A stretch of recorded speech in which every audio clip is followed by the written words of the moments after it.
Tessa had a day or so in Rome before her flight home. I was riding through the Apennines in southern Italy and headed to Sicily. I was riding through an area of Campania. I found that people in this area had little exposure to outside influences. I found that except for people who worked in hospitality, no one spoke English. I didn't learn very much Italian, but one phrase I did learn was salita grande, which means big climb. The way people drove in southern Italy concerned me. I heard emergency sirens several times every day. But I was glad to see that the gas pumps were blessed.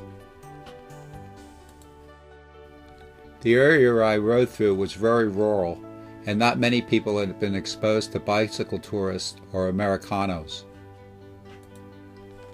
I rolled out of Teggiano on the morning of August 23rd. It got up to about 100 degrees every day. The Hotel Cristina in Diamante had a nice private beach on the Mediterranean.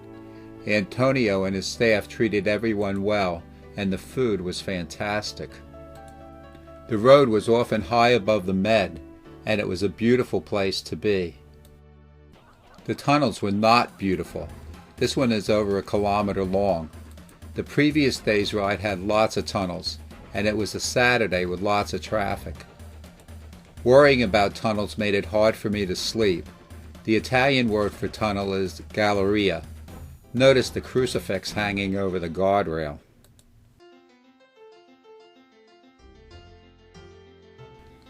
When Hughes rode up, I was sitting on the guardrail and eating a peach. He had started in Milano. We rode together for a while. Then he stopped for a gelato. He was the only tourist I recall seeing since Britain. I had a great lunch at the Piccadilly pub in Pizzo. The owner of Piccadilly, Francesco, was a nice guy who liked classic Americano music. Dean Martin's That's Amore came on, and we sang along. It was a cool time. I was in southern Italy, bellowing along to a song in English by an Italian American. I was climbing pretty well now, so I didn't mind that the Hotel San Leonardo in Vibo Valencia is 7 kilometers uphill from Pizzo. What a great place to stay. Yeah, that's an Olympic-sized pool. This was the view from the deck. People would cruise by in hang gliders just to say ciao. This is the view heading south. I was now leaving Campania and riding into Calabria. I'm starting out on the final day of Eurotour 2012. The signorina at the desk took this photo of me. Before she took my picture, she insisted on posing with Guida. Although I was getting in pretty good shape, I was still getting a good buzz from the endorphins. It actually made climbing quite fun. I hit 2,000 miles that day. Looking down on the southern shore of the Italian mainland, to which I would make the final descent of the tour. It was near here that I first saw Sicily on the horizon. It was so quiet up where I was, I could hear the waves pounding on the beach.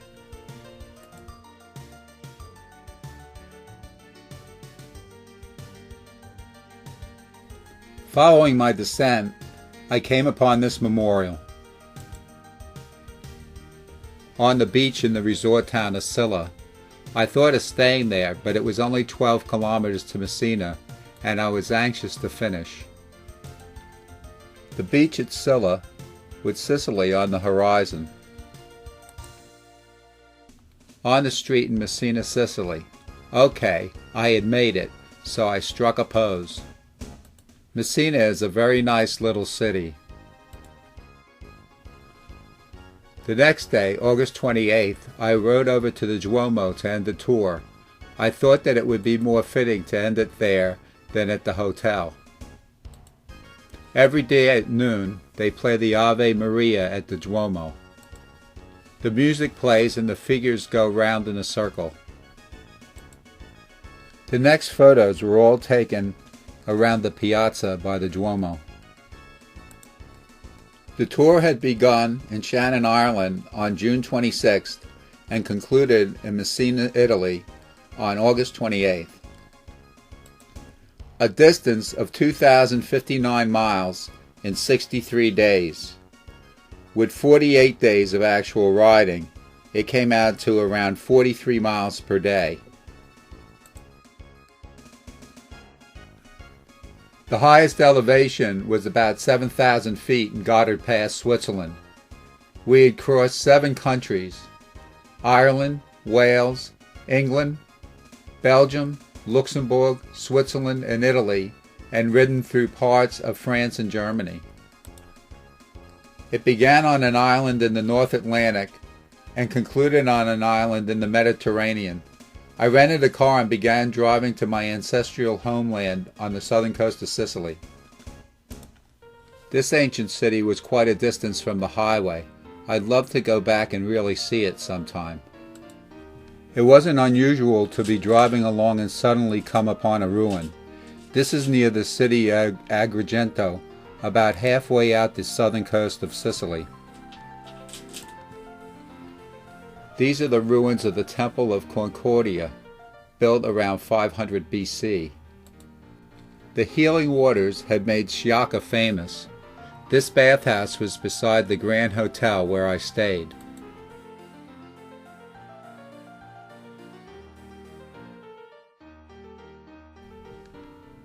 The Palermo Gate, going into the old part of Sciacca.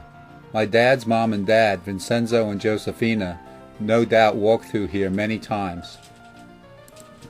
Our last name, Mandra, was shortened from the original Mandrakia by my dad and his siblings.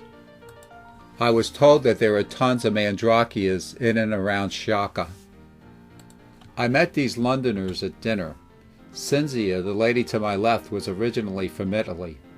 We talked about how it might have felt for my grandparents to leave for New York, knowing that they would never return. I took a day ride out through the wine country of Menfi. Suddenly, several hundred sheep, led by a couple of dogs in a car, came walking down the road. They made me think of some of that lamb I had back in Ireland. And off they went. All over Italy, I found the local wine to be very enjoyable. The Basilica in Sciacca.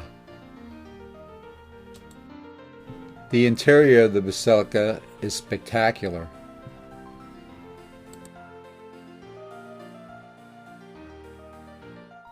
Some houses in the old part of town.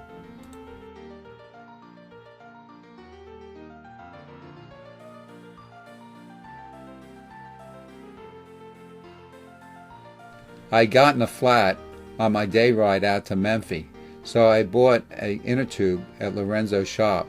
This photo is now on his Facebook page. That's his dad's bike above us.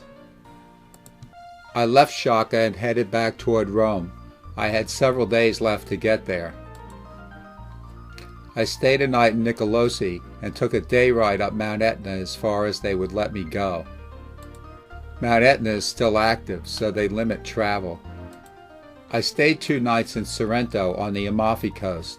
This is the view of Mount Vesuvius from the deck at the El Nido Hotel. El Nido was the best place I stayed the entire trip. Great food, great staff, great location. I took a short train ride to Pompeii. In 79 AD, Vesuvius erupted and buried Pompeii in hot lava. It killed nearly everyone as they slept. Interesting ruins in Sorrento. I headed along the Amalfi Coast toward Rome. It was as beautiful as they say, but way too crowded. People, cars, and motorbikes everywhere. When I got back to Rome, I returned to the Hotel Milani. I started to feel quite at home there. Patricia was always ready to help out. And so was Luca, who had been on vacation when Tessa and I were there. Watch out who you call dummy. Tessa and I had passed this dude at the Army-Navy store many times during our time in Rome.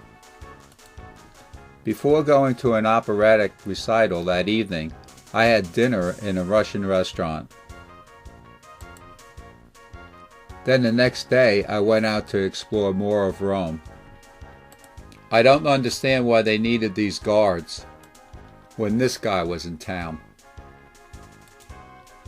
I stopped by the beautiful Trevi Fountain.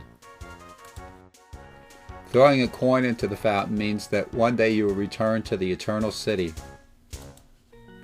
St. Peter's Square. Swiss guards are the traditional protectors of the Pope. The spectacular interior of St. Peter's Basilica.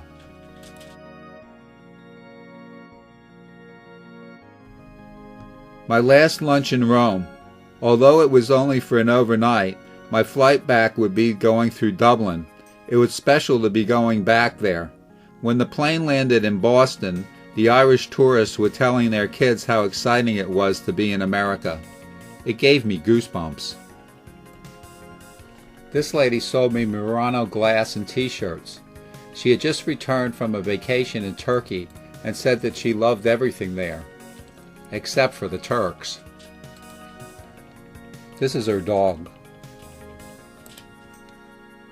Monks in Tibet believe that taking a long journey under one's own power cleanses the soul and helps bring about enlightenment.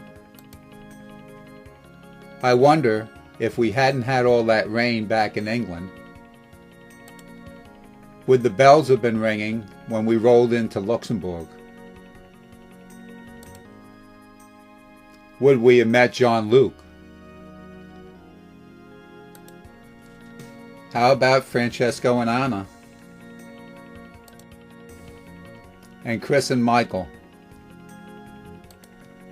Would we have rolled up that hill in the Apennines, just as the Italian resistance was about to celebrate its victory over the Nazis? The truth is, when you're bicycle touring, sometimes things don't seem so great. And sometimes they do. And sometimes things just seem to be crazy. And like it or not, things are happening just the way they're supposed to. I was walking near the Hotel Milani when I ran into Lorenzo. He told me I should be sure to see the local church before leaving Rome.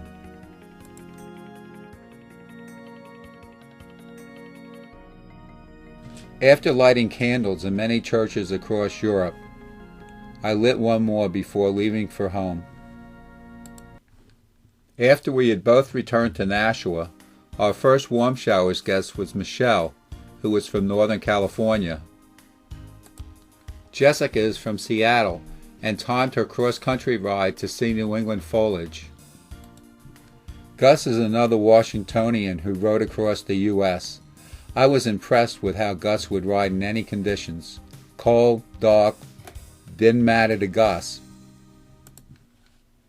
Here we're celebrating the completion of Eurotour 2012. Thank you for watching. If you're planning a bicycle tour, let me know when you're heading out. I might want to go with you.